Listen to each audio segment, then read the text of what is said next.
In this lecture we will study the anaerobic respiration.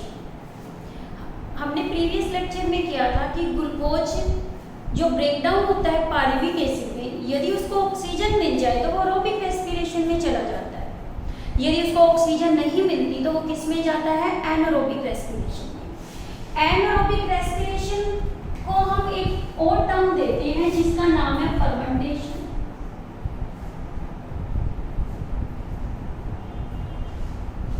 Now what is the anaerobic respiration? It is the incomplete oxidation of respiratory substrate. It is incomplete oxidation of pyruvic acid. या इसे हम क्या बोलते हैं? Respiratory substrate.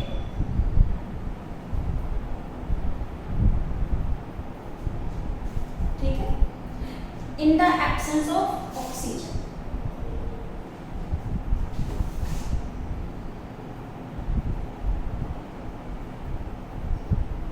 Of oxygen, it is called anaerobic respiration. The products of anaerobic respiration are the products of anaerobic respiration are lactic acid and alcohol.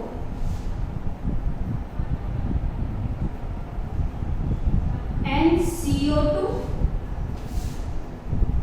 may or may not be formed.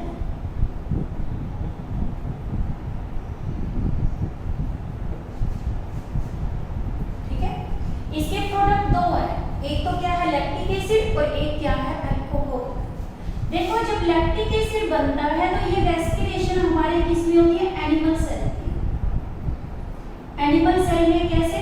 जैसे आपके muscles, एक आप normal हो, normal है तो आपका कोई breathing rate fast नहीं है, क्यों? आपको रेस्पिरेशन करने के लिए प्रॉपर ऑक्सीजन मिल रही है। यदि आपको फास्ट रनिंग के लिए हम कह दें कि 500 किलोमीटर की रेस करनी है तो आप दौड़ते दौड़ते थक जाओगे,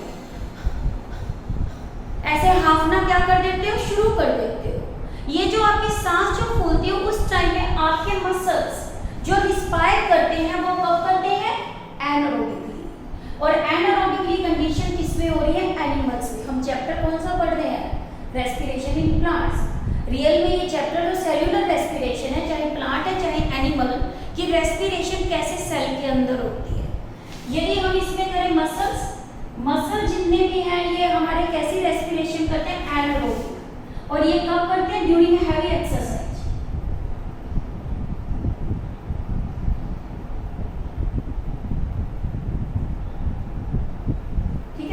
सेकेंड एनारोबिक रेस्पिरेशन होती है किसमें? प्लांट्स में भी होती है। प्लांट्स में एनारोबिक रेस्पिरेशन होती है कब होती है? In the roots of a higher plant in water logged condition. Water logged condition क्या है? जब आप प्लांट्स को बहुत ज्यादा पानी दे दो और वो पानी प्लांट एब्जॉर्ब नहीं करता तो उस केस के अंदर प्लांट्स की रूट्स कैसा रेस्पिरेशन करती है? एनारोबिक। और उसमें अल्कोहल बन जाता है और प्लांट की रूट्स की डेथ हो जाती है और लास्ट में प्लांट की भी क्या हो जाती है? डेथ हो जाती है। इसके अलावा अदर भी एनिमल्स होते हैं जैसे बैक्टीरिया,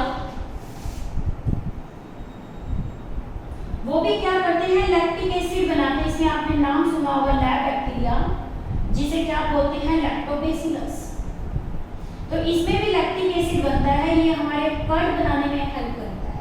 और इसके अंदर जो एसिड होता है वो कौन सा होता है? Lactic acid. ठीक है, यानी कि लैक्टिक एसिड जो प्रोडक्ट बन रहा है वो एनिमल्स में भी बन रहा है, प्लांट्स में भी बन रहा है और किसमें बन रहा है? बैक्टीरिया में। यदि हम बात करें किसकी? अल्कोहल की, अल्कोहल की जो फॉर्मेशन होती है वो किसके अंदर होती है? यीस्ट में। यीस्ट आपको पता है क्या होती है? फंगस। ये यूनिसेल्युलर क्या है? फंगस है, फंजाई किंगडम से बिलोंग करती है। और यीस्ट हमारा क्या है? फंगस। ये अल्कोहल को एज ए क्या बनाता है? प्रोडक्ट बनाता है। इसके अलावा कुछ बैक्टीरिया भी होते हैं, वो इसमें क्या करते हैं, रोल प्ले करते हैं। ठीक है, यानी कि इसके प्रोडक्ट्स कौन से हैं, एक लैक्टिक एसिड और एक क्या है, अल्कोहल। और इसी के बेस पे एनारोबिक रेस्पिरेशन भी दो तरह की है, एक लैक्टिक एसिड फर्मेंटेशन और दूसरा हमारा क्या हो जाता है, अल्कोहलिक फर्मेंटेशन। अब देखो इसके अंदर क्या है, only 2 ATP molecules are produced, only 2 ATP molecules are formed। ठीक है, अब देखो हमने कहा कि एनारोबिक रेस्पिरेशन और फर्मेंटेशन ये दोनों एक ही बात है। रियल में हम देखें ये इक्विवेलेंट है, एक दूसरे के इक्वल टर्म है, बट रियल में एनारोबिक रेस्पिरेशन फर्मेंटेशन नहीं है। फर्मेंटेशन तो क्या होता है, ऑर्गेनिक फूड का ब्रेकडाउन होना with the help of micro organisms. क्या बताया मैंने, हम एनारोबिक रेस्पिरेशन को इक्वल मानते हैं किसके, फर्मेंटेशन के। फर्मेंटेशन तो कौन सी लैंग्वेज से वर्ड आया, लैटिन लैंग्वेज वर्ड आया, और ये लैटिन लैंग्वेज जो वर्ड होता है ये कहां से आता है, आपका फर्मेंटर, किससे, फर्मेंटर। इसका मतलब होता है टू बॉयल, कोई चीज का बॉयल होना। और ये जो फर्मेंटेशन है क्या होता है, breakdown of organic food, breakdown of organic food with the help of microorganisms,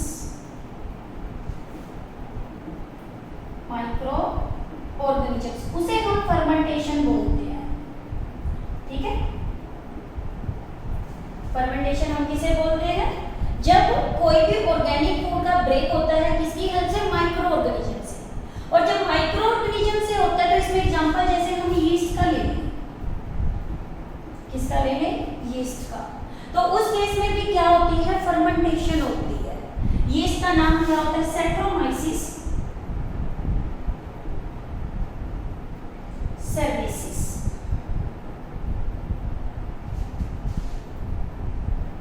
ठीक है, इसे सैक्रोमाइसिस क्या बोलते हैं, सर्विस बोलते हैं। अब देखो आपको पता है ये वाली यीस्ट दो काम करती है, एक तो ये बेकर यीस्ट है, क्या है, बेकर यीस्ट। दूसरी ये क्या है, ब्रीवर यीस्ट है। ठीक है, बेकर यीस्ट है तो ये क्या बना रही है, ब्रेड बना रही है। ब्रीवर यीस्ट है तो ये क्या बना रही है, अल्कोहल बना रही है। हम ज्यादातर कहते हैं यीस्ट कैसी रेस्पिरेशन करता है, एनारोबिक करता है, बट ऐसा नहीं है। यीस्ट क्या करता है, दोनों टाइप की रेस्पिरेशन करता है, एक एरोबिक और एक एनारोबिक। जैसे देखो यीस्ट को प्रॉपर ऑक्सीजन मिलती रही, यीस्ट अपनी ग्रोथ बढ़ाता रहता है, डिवाइड करता रहता है और अपने नंबर्स को इंक्रीज कर लेता है, वो एरोबिक रेस्पिरेशन है। अब कैसे, जैसे आपको कोई वाइन बनानी है, हम कहते हैं कोई शुगर सोल्यूशन ले लो, उसमें यीस्ट डाल दो।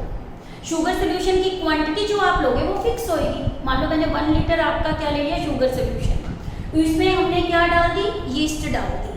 यीस्ट डालने के बाद वो ऑक्सीजन इसको मिलती रही। पहले यीस्ट कम थी, मार्केट में आती है पाउडर की फॉर्म में, ग्रेन्यूल्स की फॉर्म में आती है। जब हमें ये ब्रेड वगैरह जो हमारे बेकरी में बनते हैं वो ये यीस्ट बना रही है।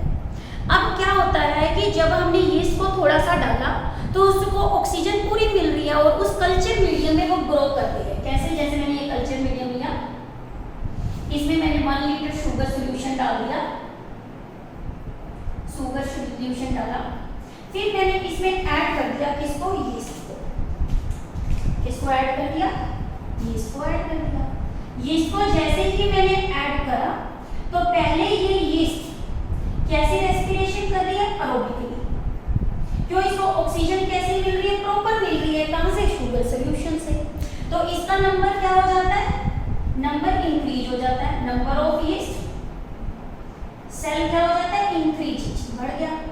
जब वो बढ़ जाता है तो नंबर ऑफ सेल्स बढ़ गया, तो किसकी प्रेजेंस में बढ़ा, ऑक्सीजन की प्रेजेंस में। अब जो ये नंबर ऑफ सेल जो इंक्रीज हुआ, इन्हें नीड क्या थी, मोर ऑक्सीजन। और ये मोर ऑक्सीजन इनको यहाँ अवेलेबल नहीं है, किसमें, इस न्यूट्रिएंट मीडियम में, वो कम होनी शुरू हो गई। जो नंबर ऑफ सेल्स हैं, अब इन्होंने एनारोबिक रेस्पिरेशन करना क्या कर दिया, शुरू कर दिया। यानी कि कंडीशन पे डिपेंड है। जैसे ही यीस्ट को क्या करता है, ऑक्सीजन मिलता है तो वो एरोबिक रेस्पिरेशन करता है, और उसको ऑक्सीजन नहीं मिल रही तो वो क्या करता है, एनारोबिक रेस्पिरेशन करता है। जब वो एनारोबिक रेस्पिरेशन करता है तो क्या बनाता है, अल्कोहल बनाता है। ये क्या बना रहा है, अल्कोहल। और अल्कोहल बनना तो किससे बना, यीस्ट। यीस्ट क्या है, एक माइक्रो ऑर्गेनिज्म, इसे हम क्या बोलते हैं, फर्मेंटेशन। इसीलिए हम कह देते हैं एनारोबिक रेस्पिरेशन इक्वल होती है किसके, फर्मेंटेशन के। यानी कि इसके अंदर जो प्रोडक्ट भी बन रहे हैं वो क्या बन रहे हैं, अल्कोहल और लैक्टिक एसिड बनता है। इसी के बेस पे जो अल्कोहलिक और फर्मेंटेशन है ये 2 टाइप्स की होती है, डिपेंडिंग अपॉन प्रोडक्ट। एक लैक्टिक एसिड फॉर्मेशन और दूसरी हमारी क्या होती है, अल्कोहलिक फॉर्मेशन। यानी कि अब हम करें कि फर्मेंटेशन क्या है, बताई दिया आपको, ब्रेकडाउन होना, पार्शियल ब्रेकडाउन लगा हुआ, क्या वर्ड लगा ले, इनकम्प्लीट या partial oxidation, partial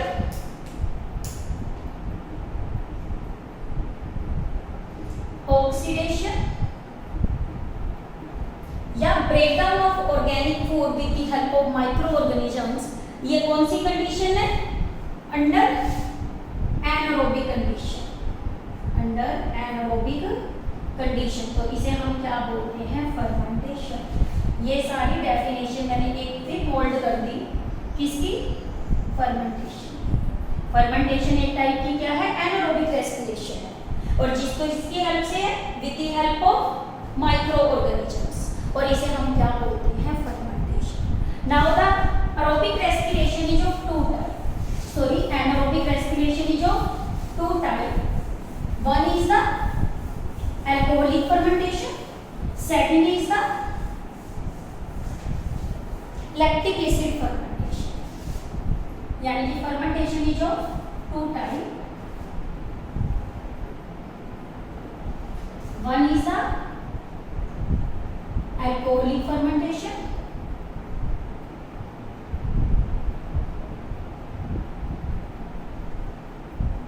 second is the lactic acid fermentation.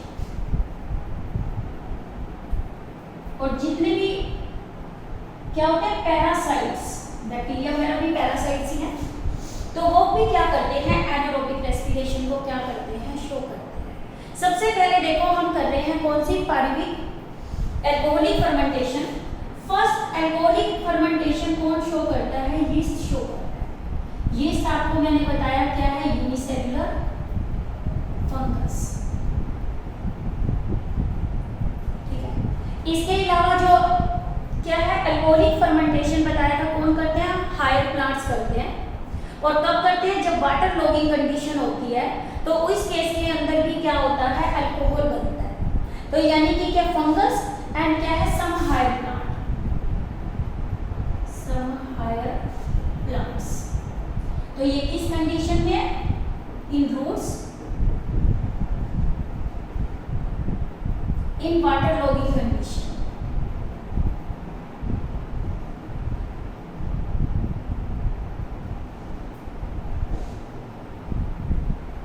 अब ये कैसे रिएक्शन है, ये 2 स्टेप रिएक्शंस है।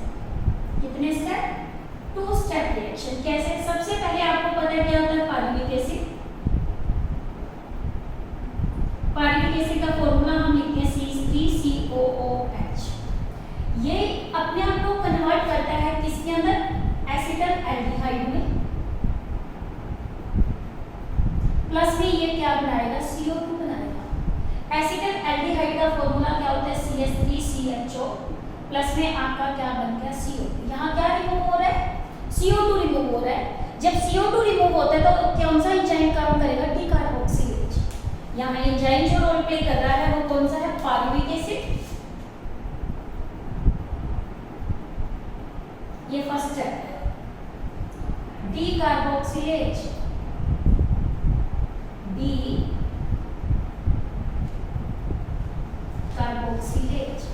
और इस एंजाइम्स को काम करने के लिए जो एक्टिव एलिमेंट्स चाहिए वो 2 चाहिए होती है। कौन कौन सा, एक तो मैग्नीशियम, ये कोफैक्टर का काम करेगा, और एक TPP चाहिए जिसे क्या बोलते हैं, थायमिन थायमीन एमीन पायरोफॉस्फेट। अब सेकेंड रिएक्शन के अंदर इसमें क्या होता है, जो एसिटल एल्डिहाइड बन गया अब ये अपने आप को कन्वर्ट करता है किसके अंदर, अल्कोहल में। सेकेंड स्टेप इसका क्या है, एसिटल एल्डिहाइड CH3CHO, ये क्या है, एसिटल एल्डिहाइड। ये अपने आप को कन्वर्ट करेगा किसके अंदर, इथेनॉल में।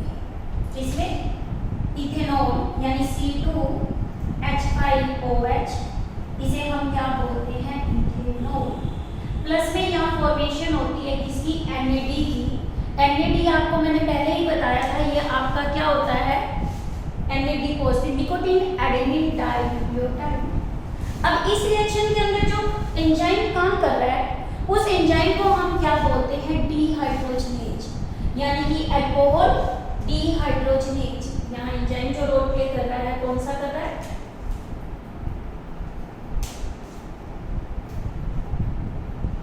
यहाँ क्या था, पायरुविक एसिड डीकार्बोक्सिलेज। और यहाँ हम सेकंड जो एंजाइम्स की बात करेंगे, सेकंड एंजाइम इसमें जो काम कर रहा है इसका नाम क्या है, अल्कोहलिक डीहाइड्रोजनेज। और इसमें हम किसको ऐड करते हैं, इस रिएक्शन के अंदर हम ऐड करते हैं NaDH प्लस में H पोस्ट, यानी कि इसके अंदर एडिशन हो गया इसका, यहाँ डाल दिया हमने, इसके एडिशन के बाद ये कन्वर्ट हो गया किसके अंदर, इथेनॉल।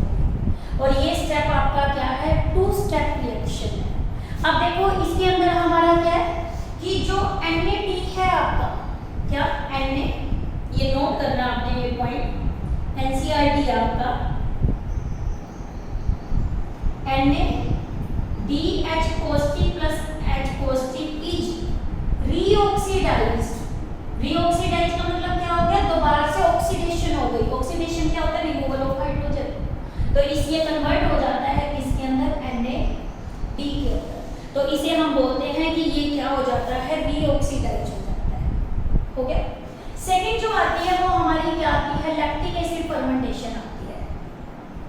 क्या होती है, lactic acid fermentation. Lactic acid किसने अभी बताया था, एनिमल सेल्स में। कब, मसल्स के अंदर। इसके अलावा आपको बताया था बैक्टीरिया, जो बैक्टीरिया इसमें रोल प्ले कर रहा है वो कौन सा, लैब बैक्टीरिया, जिसका नाम क्या होता है, लैक्टोबैसिलस।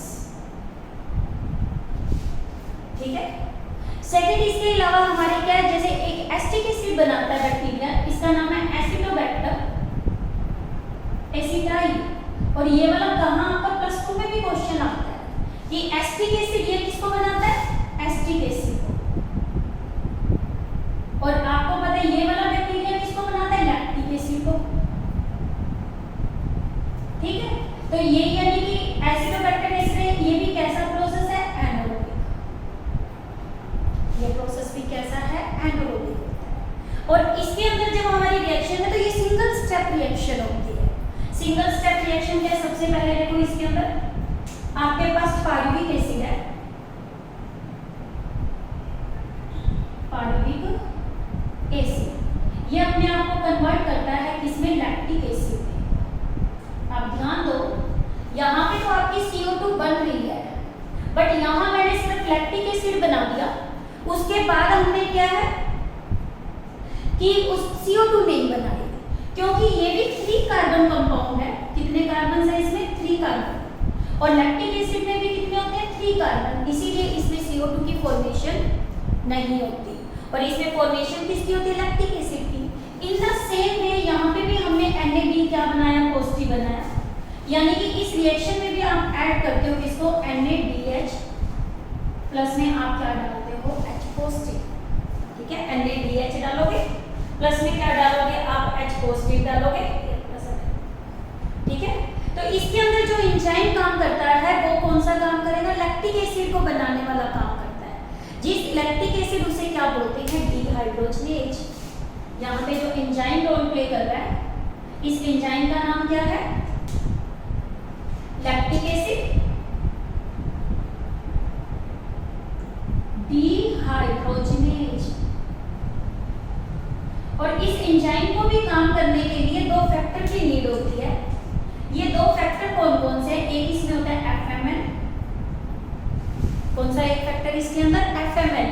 सेकेंड ये कौन सा चाहिए? G का। FMN यहाँ पे क्या है? फ्लेविन मोनो न्यूक्लियोटाइड, यानी ये सिंगल स्टेप रिएक्शन। तो इस केस के अंदर आपने क्या देखा? भाई NADP यहाँ बन रहा है और यही NADP पॉजिटिव आपका क्या कर रहा था? यहाँ बन रहा है। तो इसमें सिंगल स्टेप रिएक्शन है और इसमें क्या है? टू स्टेप रिएक्शंस है। अब देखो इसके अंदर क्या है? जब भी हमने कौन सी रेस्पिरेशन करी है? एनारोबिक या फर्मेंटेशन, वन प्रोडक्ट ऑर्गेनिक है और इसमें ATP प्रोड्यूस नहीं होता। क्या इसकी आपके क्या है इंपॉर्टेंट पॉइंट? किसके? एनारोबिक रेस्पिरेशन के। फर्स्ट इसमें क्या? One product is organic, one product is organic. Second इसमें बताया ATP is not produce, ATP is not produce. पहले आपने क्या था? ग्लाइकोलिसिस के अंदर जो NADP है ये बनता था NADH, जो आगे जाके कितने ATP बनाता था? 3 ATP बनाता था। बट यहाँ पे तो ये वापस यूटिलाइज हो जाता है, तो इसीलिए इसमें ATP की फॉर्मेशन नहीं होती, ATP इसके अंदर प्रोड्यूस नहीं होता। फिर भी एनारोबिक रेस्पिरेशन का क्या है हमारा बेनिफिट है? देखो जब आपको प्रॉपर ऑक्सीजन नहीं मिल रही तो आपकी सर्वाइवल वैल्यू इंक्रीज करता है। सर्वाइवल वैल्यू को आपका कैसे इंक्रीज कर रहा है? आप एनारोबिक रेस्पिरेशन करने लग जाते हो, फिर आप थोड़ी देर थक जाते हो, फिर आप बैठ जाते हो, तो फिर सांस ब्रीदिंग रेट बढ़ा लेते हो, वो लैक्टिक एसिड वापस डिसअपीयर हो जाता है। तो यानी कि जो हमें फटीग होती है, एनिमल के केस में क्या होती है? Fatigue. Fatigue in case of animals is due to anaerobic respiration, anaerobic respiration and due to formation of lactic acid। और ये लैक्टिक एसिड जब आप क्या करते हो, यानी आपको फटीग का कारण है, ये नींद का भी बहुत इंपॉर्टेंट क्वेश्चन है। जब हम मसल और लोकोमोशन करेंगे किसके अंदर? एनिमल्स के अंदर, वहां भी आता है कि जो फटीग होती है एनिमल्स में किसकी वजह से होती है? लैक्टिक एसिड, यानी ये पर्सन की सर्वाइवल वैल्यू बढ़ा रहा है। दूसरा अल्कोहलिक है, फर्मेंटेशन है, तो इससे आपका क्या बन रहा है? अल्कोहल जो बिवरेजेस बनाने में काम कर रहा है। तीसरा आपको पता ही है कि बेकर यीस्ट है जिससे ब्रेड वगैरह बनाई जा रही है, यानी एनारोबिक रेस्पिरेशन है वो आपके लिए क्या होता है? बेनिफिशियल होता है, although it produce low amount of energy। हमने यहाँ एनर्जी यील्ड किया तो कितना किया? ATP किया। देखो जब क्या होता है? अल्कोहलिक फर्मेंटेशन होता है, यीस्ट काम कर रहा है, यीस्ट जब काम कर रहा है तो वो अल्कोहल बनाता है। जब अल्कोहल की अमाउंट कितने परसेंट हो जाती है? 13%। ये NCERT क्वेश्चन है। ये एनारोबिक रेस्पिरेशन बेनिफिशियल तो है बट ये कैसी है? हार्मफुल भी है। एनारोबिक रेस्पिरेशन कैसी है? हार्मफुल भी है। हार्मफुल है तो ये किसका काम करती है? हैजर्ड्स। हैजर्ड सब्सटेंस क्या होते हैं? जो हार्मफुल सब्सटेंसेस होते हैं। ये किस केस के अंदर हैजर्ड्स का काम करती है? ये हैजर्ड का काम करती है यीस्ट पॉइजन में। ये यीस्ट के लिए क्या काम करती है? पॉइजन का काम करती है। कब? डेथ ऑफ द यीस्ट अगर, डेथ ऑफ यीस्ट यानी फंगस अगर when alcoholic concentration is 13%। ये पॉइंट आप ध्यान रखना, बहुत इंपॉर्टेंट क्वेश्चन है नीट का, जहां हम ध्यान भी नहीं देते। और NCERT पॉइंट है आपका कि ये एक हैजार्ड का काम करता है। हैजार्ड कब करता है? जब अल्कोहलिक कंसंट्रेशन कितनी हो जाती है? 13, यानी कि यीस्ट को शुगर में डाला, इसने अल्कोहल बनाना शुरू कर दिया। जब अल्कोहल बनना शुरू हुआ तो वो 1 से बढ़ता गया, 13% तक पहुंच गया, तो ये इसी यीस्ट को मारना क्या कर देगा? शुरू कर देगा, क्योंकि अल्कोहल बनने पे वो पॉइजन बन जाता है और इस केस के अंदर जो यीस्ट है उसकी क्या हो जाती है? डेथ हो जाती है। अब देखो इस अल्कोहल की कंटेंट हम बियर, विस्की, रम, कईयों में अल्कोहल कंटेंट कम होता है, कईयों में अल्कोहल कंटेंट ज़्यादा है। यदि आपको अल्कोहल कंटेंट बढ़ाना है तो हम इसकी क्या करवाते हैं, डिस्टिलेशन। क्या बताया, ब्रांडी, रम, इनके अंदर अल्कोहल बहुत ज्यादा है, अल्कोहल बहुत ज्यादा है तो कितना होता है 50 से 60% तक होता है। तो उसको बनाने के लिए अल्कोहलिक कंटेंट को बढ़ाना है, हमने बिवरेजेस बनाना है, तो हम क्या करवाते हैं, डिस्टिलेशन। ये पॉइंट याद रखना कि अल्कोहलिक कंटेंट को बढ़ाने के लिए क्या यूज किया जाता है, प्रोसेस यूज किया जाता है, कौन सा, डिस्टिलेशन। तो यानी कि इसमें क्या है, ये किसका काम कर रहा है, हैजार्ड का। सेकंड, इसकी हार्मफुल एक्टिविटी करे तो इस केस के अंदर क्या होता है, energy release is very less. बताइए कि 2 ATP बनता है, ये भी एनसीईआरटी पॉइंट है, energy release is very less. और ये एनर्जी क्या होती है, इसमें कम होती है, और ये क्या होती है, not more than 7% of energy is release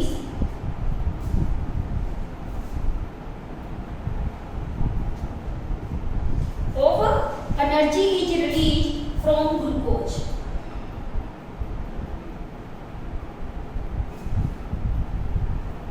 ठीक है, and not all of it is trapped in high energy. ये आपको पॉइंट याद रखना है, एनर्जी लेस है और कितने percent, not more than 7% of energy is release from glucose.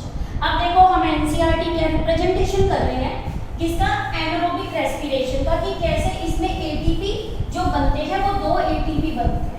देखो आप ग्लाइकोलिसिस कर चुके हो, NCERT pathways of anaerobic respiration।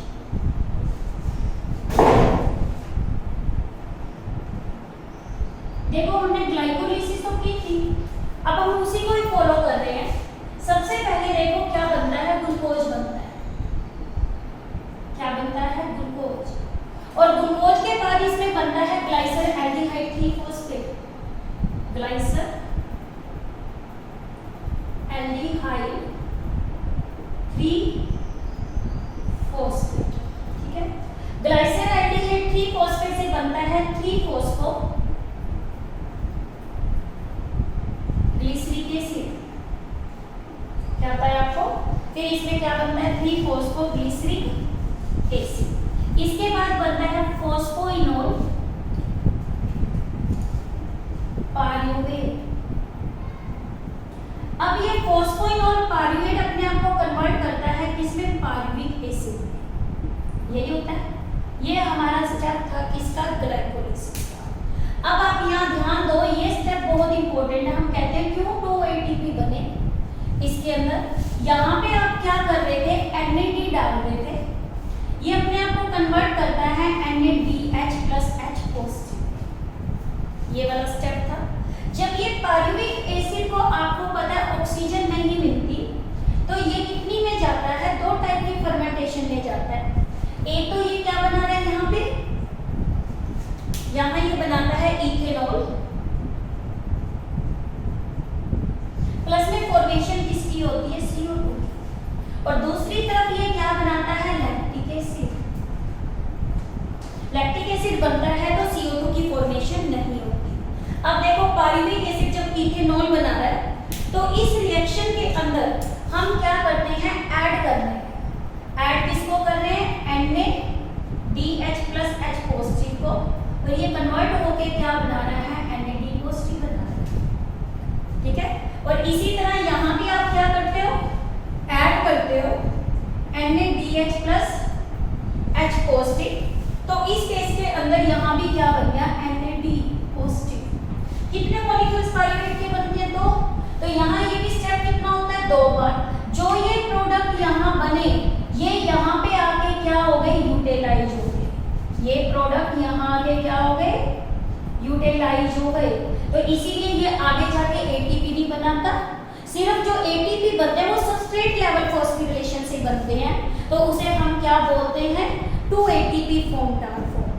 यानी कि इन anaerobic respiration 2 ATP are produced only due to substrate level फोस्फोरिलेशन।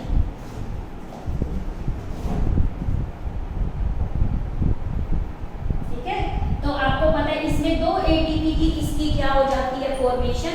यहाँ भी जो इसकी फॉर्मेशन हुई, यहाँ इसमें भी इसको क्या कर लिया, यूटिलाइज कर लिया। ये हमारा एनसीईआरटी पाथवे है किसका, एनारोबिक रेस्पिरेशन का। और इसके अंदर हमारा क्या है, ओनली 2 एटीपी बनेंगे। और एनएडीएच ये आपका क्या है, does not regenerate, does not help in formation of ATP because of their utilization, क्योंकि ये यूटिलाइज हो जाता है। और इसमें एटीपी भी तो क्या है, 2 एनएडीपीएच बनते थे तो 6 एटीपी बनते थे, वो 6 एटीपी क्या हो गए, कम हो गए। कितने एनएडीपीएच बनते हैं, 2 कितने बनाते हैं, 6 एटीपी। तो ग्लाइकोलिसिस में टोटल हमने कितनी एटीपी बनाए थे, 8। और इसमें 6 ये वापस यूटिलाइज हो गए। तब हम जाके कहते हैं माइनस होने के बाद कि ओनली 2 एटीपी आर प्रोड्यूस। कौन सी रेस्पिरेशन में, एनारोबिक रेस्पिरेशन।